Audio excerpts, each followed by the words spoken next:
Hey guys, Hector Castillo, Poppy from girlschase.com, here to talk to you about toxic, crazy bitches and why we love them. Why are we drawn to women who are pieces of shit morally, their personality, the only thing they really have is a great body or a great face. And if you're dating toxic women without pretty faces and pretty bodies, I don't know what the fuck you're doing, because that's, usually why we're putting up with their fucking toxic behaviors, is because they got really tight pussy, they got a fat ass, pretty face, whatever it is. So for those of you who have had a history, or currently dating, or currently in love with, infatuated with, attracted to toxic women, why? And when you understand why, what's gonna happen is your attachment is gonna die.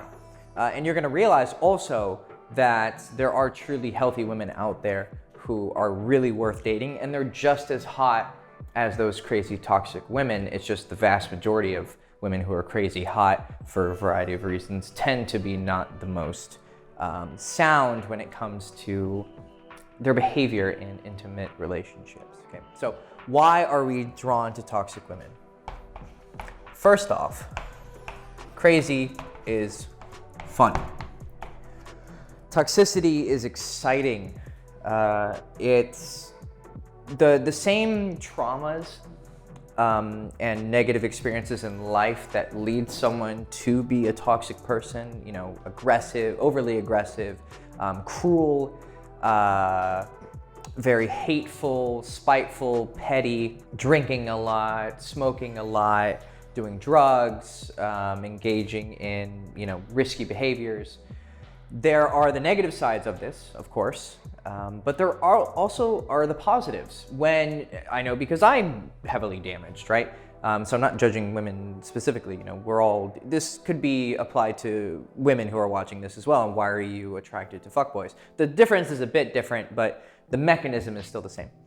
When someone is really toxic, if they're also seductive, because the fact that they got you attracted to them in the first place is because that pain of those life experiences or instability mentally led them to improve themselves in a lot of ways. I've noticed with the toxic women that I date, they tend to be super, super charismatic. Now, because of their toxicity, they go through a lot of friends very quickly, but they have the ability to get a lot of friends.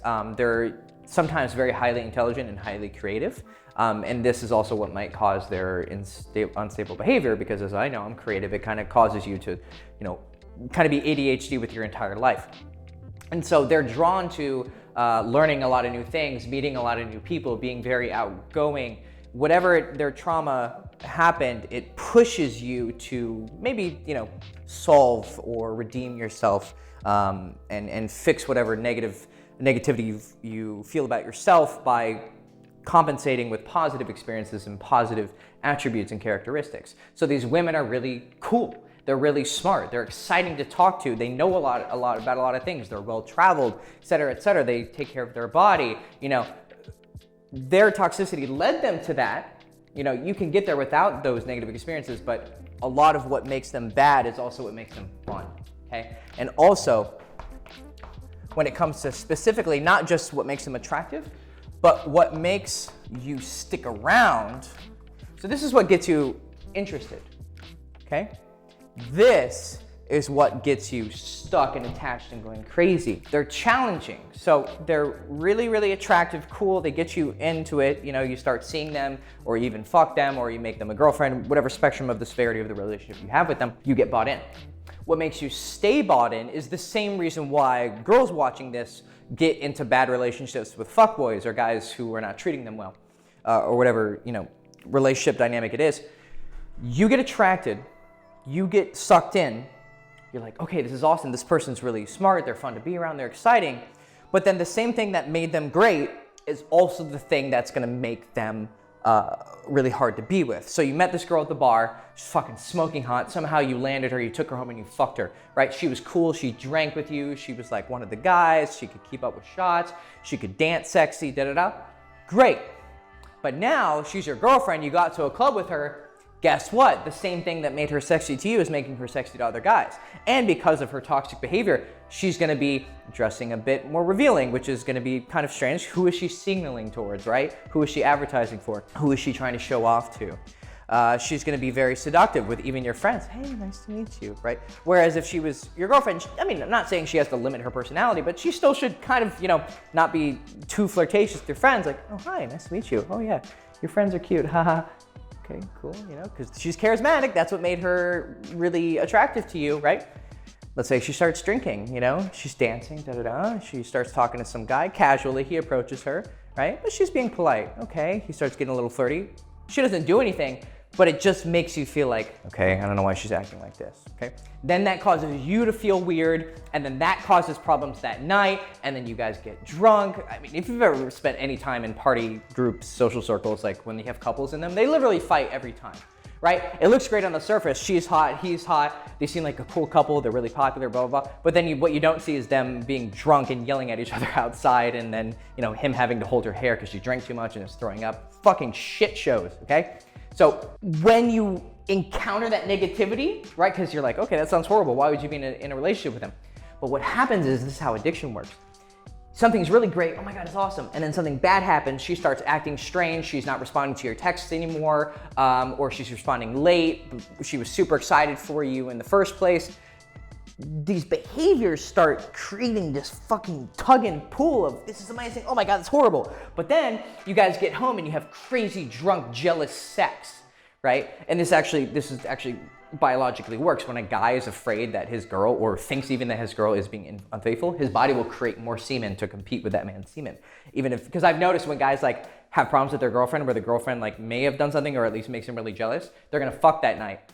And because I could hear it, and that's going to cement his addiction to this chaos. Because when she's a piece of shit, they fight, and then the next day they have sex, and then now it's back to great relationship with this cool, charismatic girl, and then 3 weeks later they have another terrible fucking fight, and they're yelling at each other, and just toxic fucking behavior. So it's really shitty, and then it comes back and it creates a roller coaster, right? This is what girls like about fuckboys. They like when the guy is really into them, fucks him really good. Oh my God, he's so cool. He's texting me all the time. And then he starts texting less. And she's like, okay, what's going on? Why is he not texting me back? He starts texting her again. Oh, okay, he does love me. He did. Okay, oof, okay. But I can't fall for him because, he's a fuckboy, da-da-da.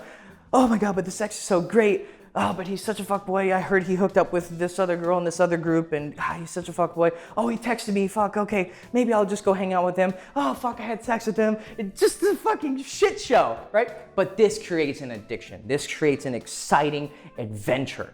And women and men, we're drawn to excitement. We're drawn to adventure because it makes us feel alive.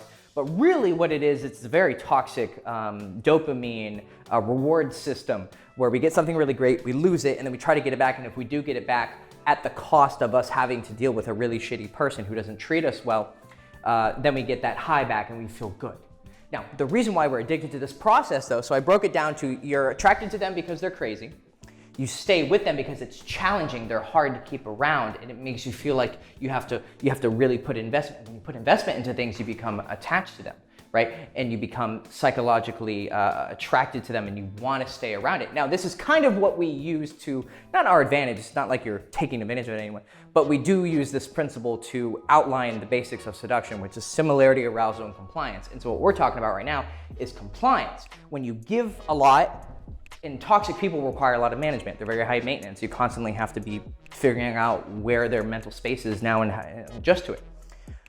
When you invest a lot and comply a lot into someone's frame and their life and their demands and their requests and their desires, the more you get bought in, the more you're gonna wanna buy in. The more you invest in something, the more you're going to invest, compounding exponentially. And so if you want to learn more about this psychological process called SAC, check out in the description below. It's called One Date. It teaches you how to use this frame of mind to make your dating life better, but hopefully you're not toxic and are not gonna, put women through toxic situations. But this is the psychological mechanism that's happening. Now, the reason why we're really drawn, everyone's kind of into it, because people like fun things that are challenging. But the real reason why you're obsessed with this and you're you are somehow just magically drawing toxic women into your life really continuously is because you have unresolved traumas. You weren't loved when you were younger. You were a nerd. You got older, maybe you got more attractive, and somehow this really hot, sexy girl fell in love with you. But you don't know much about women because you failed with women for a long time, and so you don't have a lot of confidence and knowledge about them, and you don't realize this girl's really bad to be around. But you stick around because you don't have your trauma fixed. You don't have that feeling of, oh, I was a nerd and I was, lonely and socially outcast when I was in middle school, high school, college, whatever it is. And so you try to redeem yourself for that. Or in the extreme cases, you were abused when you were younger. Maybe you lost a parent. It wasn't something malicious. You just lost someone who, wasn't there to support you and give you the foundations of a healthy consciousness and a healthy mind. And so you were bullied, or you were really short, or you struggled with your sexuality. I don't know, something that was traumatic in your life, and you didn't have a really strong positive upbringing with strong role models and parents. You're going to be drawn to situations that make you feel like, if I can deal with this woman who's like, I love her, but she just has these things that are crazy about her, if somehow you can keep her and win her affection despite her shit, that must mean that you are that much better. Like, you are so cool that you were able to kind of like get the love of this person who normally is really hard to get the love of. But this is obviously really, really unhealthy. And so you need to see a psychiatrist, start meditating, start questioning your own desires and your what it is you're looking for through romantic partners, and really analyze, is that best for you? Because I can tell you, as someone who's now finally dated someone who I think is really, really super high quality in terms of her looks and her achievements in her life. She's very accomplished in her field. And it's a cool field that requires a lot of studying and discipline. And she's also just so healthy mentally. Like, I remember talking to her about depression, and we were talking on the phone with my mom. And we were talking to my mom about, how to deal with, when you're going through a tough time. And I kind of asked her, I was like, hey babe, do you often get, depressed or sad? She's like, no. I'm just like, really? You don't get like really depressed sometimes? Because I struggle with bipolar episodes. And so she's like, no, I mean, I get sad, of course, everyone does, but she's like, no, I'm pretty happy most of the time. And me and my mom are like, whoa, you're healthy, you're not fucked up, right? And it's such a beautiful experience to spend time with someone who, and maybe she likes the fact that I'm fucked up, so it kind of adds excitement to your life. Because too much, if you don't have any crazy, you're not gonna be fun, right? You want a little bit of crazy in your life. So maybe I provide that for her, that's why she's really into me. But for me, her stability of mind, and she doesn't require the maintenance that a really like insecure girl would. Like, she's very secure, she knows what she wants in life, and she's just happy and healthy and sweet, and it doesn't go through periods of like, oh, you don't love me, like crazy shit that I've been through with ex-girlfriends. This is awesome. It's so healthy and beautiful, and I can just tell you, it's 1,000 times better. It's 1,000 times better. So, those bad, crazy bitches with great bodies, big tits, great asses, who suck dick like a Hoover vacuum because they've sucked 30 of them, right? She's got a lot of practice. That's why she sucks dick so well, right? They're fun to be around. They're great, right? But that toxic behavior is going to destroy your life.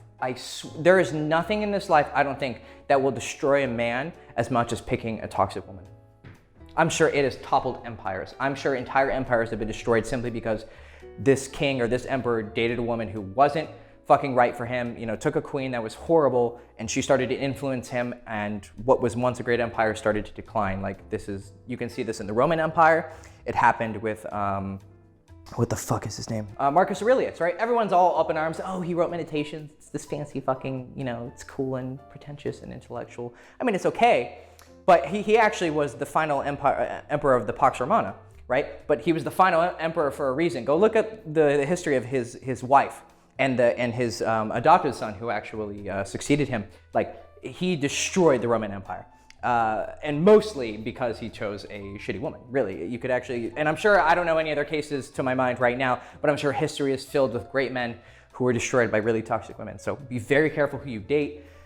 We're attracted to them for obvious reasons that I just explained, but you need to break that cycle by dealing with your fucking trauma. You can still fuck them and be friends with them, but don't let them in here. Save that for really healthy, cool, high self-esteem, positive, optimistic women who are happy and are gonna make you happy because you're both happy together. Okay, cool. Hector Castillo, poppygirlchase.com. Hope you enjoyed the video. Check out my Instagram, like, subscribe, ring the bell, and check out One Day in the description below, and go fuck yourself.